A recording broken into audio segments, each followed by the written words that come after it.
नमस्ते दोस्तों, मैं शिवांगी आपका सुरढीला में स्वागत करती हूँ और नई रचना के साथ आ गई हूँ।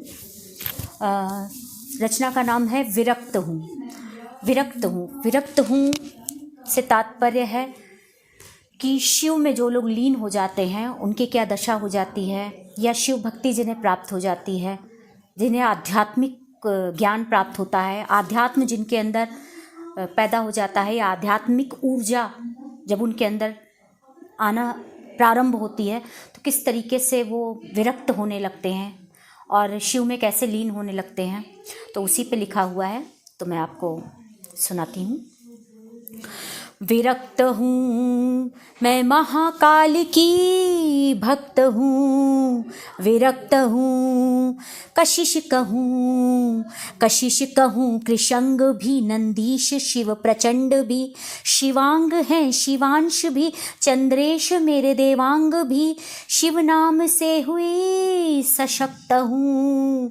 विरक्त हूँ मैं महाकाल की भक्त हूँ, विरक्त हूँ कैसे कहूँ वो कौन है, कैसे कहूँ वो कौन है, हर शब्द का वो मौन है, हर जीव का निर्वाण है, प्रकृति में वो ही प्राण है, मैं सृष्टि में उन्हीं से व्यक्त हूँ। विरक्त हूँ मैं महाकाल की भक्त हूँ, विरक्त हूँ माया के अधीश्वर हैं शिव, पिनाक धनुषधर है शिव, ब्रह्मांड का उद्गम है शिव, प्रलय का आगमन है शिव, जय प्रेम से सदा अभिरक्त हूँ। विरक्त हूँ मैं महाकाल की भक्त हूँ, विरक्त हूँ हर मनुज के परिकर हैं वो, पर ब्रह्म परमेश्वर हैं वो, परिमल है आविर्भाव भी, भोला है उनका स्वभाव भी, माधव के ध्यान में आसक्त हूँ। विरक्त हूँ मैं महाकाल की भक्त हूँ, विरक्त हूँ प्रकाश का प्रभाव है, दिशाओं का स्वभाव है, ओम का है नाद भी, मुक्ति आशीर्वाद भी, मैं रुद्र प्रेम से तृप्त हूँ। विरक्त हूँ मैं महाकाल की भक्त हूँ, विरक्त हूँ उत्कट हैं वो, उत्ताल हैं उत्पल महेश, विकराल हैं उदार हैं उत्थान में, उत्कृष्ट जीवन ज्ञान में, वो समीप है मेरे आश्वस्त हूँ। विरक्त हूँ मैं महाकाल की भक्त हूँ, प्राज्ञ हैं प्राचार्य हैं, प्राणांत के उस पार हैं, प्रारब्ध का प्रारंभ है, हर चेतना का अंग है, मैं देह रूपी महेश का रक्त हूँ। विरक्त हूँ आद्यंत का प्रश्नोत्तर है शिव, आध्यात्म का उत्तर है शिव, हर युद्ध का आयुध है शिव, सत्यम शिवम सुंदर है शिव, मैं काल चक्र से विमुक्त हूँ।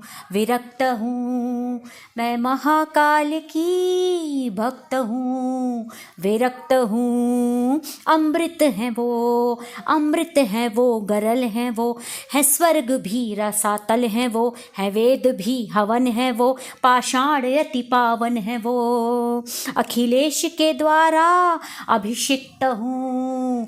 विरक्त हूँ मैं महाकाल की भक्त हूँ, विरक्त हूँ शुभ्रता प्रभु जाए न, कभी कुटिलता प्रभु आए न, सद्वृत्ति और सद्गुण रहे, सद्गति को मन तत्पर रहे, संघर्ष के लिए अभ्यस्त हूँ। विरक्त हूँ मैं महाकाल की भक्त हूँ, विरक्त हूँ चिंता नहीं चिंतन करूं, प्रभु नाम का मैं मनन करूं। संसार से नहीं राग है, तुम हो मिले सौभाग्य है। मैं पा रहा नहीं अब कष्ट हूँ, विरक्त हूँ, मैं महाकाल की भक्त हूँ, विरक्त हूँ, विरक्त हूँ, मैं महाकाल की भक्त हूँ, विरक्त हूँ, विरक्त हूँ, मैं महाकाल की भक्त हूँ। तो दोस्तों, ये था मेरा नया वीडियो आपके लिए शिव भक्ति पर। आपके लिए शिव भक्ति क्या है, आपके लिए विरक्ति क्या है, आध्यात्म क्या है, उसका ज्ञान क्या है। क्योंकि मेरे लिए तो भक्ति का अर्थ, शिव भक्ति का अर्थ ही है आध्यात्मिक होना। आध्यात्मिक होने से मतलब होता है मानवता के कल्याण के लिए कार्य करना, मनुष्यता के लिए कार्य करना, दयालु होना और सेवा भाव होना, मनुष्य जाति के लिए उसके जो छोटे छोटे मार्ग हैं वो शिव भक्ति। क्योंकि देखिए, शिव भक्त जो होते हैं वो, शिव ने कहा ही है कि मेरे लिए तो भूत पिशाच नर नारी गंधर्व यक्ष सब उनके लिए समान हैं, और उनका विशेष प्रेम किसी से नहीं है और सभी से अथाह प्रेम है। और वो तो भोलेनाथ कहे ही जाते हैं, बेहद दयालु हैं। और भोलेनाथ इसीलिए कहे जाते हैं क्योंकि वो ऐसा नहीं है कि वो कुछ समझते नहीं हैं, वो जिसको कहते हैं ना कि सब कुछ समझते हुए, और क्या कहते हैं, जिसको सब कुछ समझ में आ जाता है उसको कुछ समझने के लिए रह नहीं जाता है। तो वो एक तरीके से उसके अंदर जो भोलापन आ जाता है वो अलग होता है, अनूठा होता है। तो उस तरीके के भोले हैं। तो बस हम आप भी भोले बनने की कोशिश कर सकते हैं। विरक्त होने से तात्पर्य मेरा तो यहाँ यही है कि शिव भक्ति से, विरक्ति से जो आनंद की प्राप्ति होती है, असली विरक्ति क्या है। विरक्ति का मतलब सांसारिक मोह माया का त्याग, और ये यहाँ मेरा मतलब बेसिकली विरक्त होने से ये नहीं था। मेरे मन में जो भाव था कि जब आप किस ईश्वर को प्राप्त करना या आध्यात्मिक ज्ञान का प्राप्त होना, इस की विशेषता सबसे बड़ी ये होती है कि ऐसी विरक्ति पैदा होती है जो आनंदमय करती है। आनंद की प्राप्ति विरक्ति में सबसे ज़्यादा इम्पॉर्टेंट होती है। वही, उसी को सच्ची विरक्ति कह सकते हैं जब आप आनंदमय हो जाते हैं। और आनंदमय तब होते हैं जब आप प्रेम की तरफ बढ़ते हैं, मोह का त्याग करते हैं। विरक्ति ऐसी ही होती है जब आप अपना पराया इसके भेद से ऊपर जाते हैं। आप समाज कल्याण के लिए कार्य करते हैं, समाज के लिए कार्य करते हैं। मेरा घर, मेरे बच्चे, मेरा ये, मेरा वो, मेरा से आप अपने पर उतर जाते हैं, समाज उनको अपना लेते हैं। आपके लिए सभी का दर्द बहुत मूल्यवान हो जाता है। तो बेसिकली हम सबको शिव भक्ति में उसी तरफ बढ़ना चाहिए। और भक्ति का तात्पर्य जितना ही ज़्यादा भक्त बनने में है, और जितना ज़्यादा मेरे ख्याल से जिसको कहते हैं धार्मिक होने में है। धार्मिकता जितनी ज़रूरी है उतनी ही आध्यात्मिकता ज़रूरी है, क्योंकि धार्मिकता का अंत तो आध्यात्म ही है। मेरा मानना यही है कि धार्मिकता का अंत आध्यात्म है। आध्यात्मिक ज्ञान की प्राप्ति से धार्मिकता में एक श्रेष्ठता आ जाती है। या कह सकते हैं उसका उच्च स्तर है। धार्मिकता का उच्च स्तर है आध्यात्मिकता। क्योंकि फिर शिव को तो कुछ नहीं चाहिए। शिव तो प्रमाण है इस बात का कि शून्यता है। शिव शून्यता से जुड़े हुए हैं, और शून्य होने के लिए हमें अपने विवेक को, जिसको कहते हैं कि का उच्च स्तर प्राप्त करना पड़ेगा। तो फिर हमको उसी तरफ बढ़ना चाहिए। मेरा तो मानना यही है कि आध्यात्मिक होना चाहिए, व्यक्ति को आध्यात्म की तरफ बढ़ना चाहिए। और वो किसी भी मार्ग से बढ़े, भक्ति मार्ग से बढ़े, ज्ञान मार्ग से बढ़े, जिस भी योग मार्ग से बढ़े, जिस भी मार्ग से बढ़े, आध्यात्म की तरफ उन्नति होगी जब, तो फिर अगर संसार आध्यात्मिक तरफ बढ़ेगा तो मेरा मानना यह है कि फिर व्यक्ति का विकास बहुत ईजिली हो जाएगा। क्योंकि कश्मकश खत्म हो जाएगी। आपस में जो एक द्वंद्व है, मनुष्यता में जो द्वंद्व है, वो उसकी समाप्ति हो जाएगी। मनुष्य की कद्र करने लगेगा या उसकी वैल्यू करने लगेगा, उसको समझने लगेगा।